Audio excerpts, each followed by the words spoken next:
What is strabismus?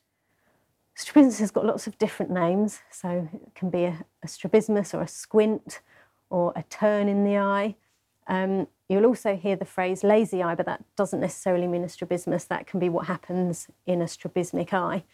Strabismus is when the two eyes aren't aligned on the same target. So in other words, one eye will fixate and the other eye will either be turning in or out, which is an inward or a convergent squint, or an outward, a divergent squint, or an up or a down squint as well, which is less common but does happen. And what happens in strabismus typically with children is if it's happened from a very young age, if they're unable to align their eyes, their brain will learn that it's better to ignore the deviating eye. So that eye will get switched off and it will become lazy.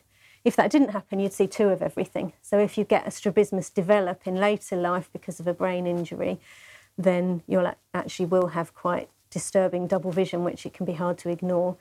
So from an eye gaze perspective, it's really important with the strabismus to know which eye is the fixing eye.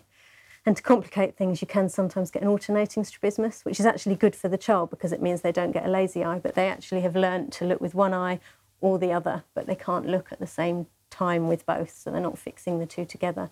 So if you're alternating, you need to be aware, because with tracking, I guess that could get quite complicated because they may switch which eye they're looking at.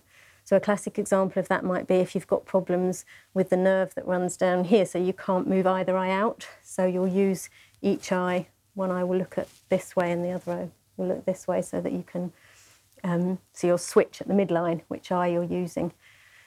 So that can be quite complicated to know what's going on, but if once you understand, you then know which eye to be watching.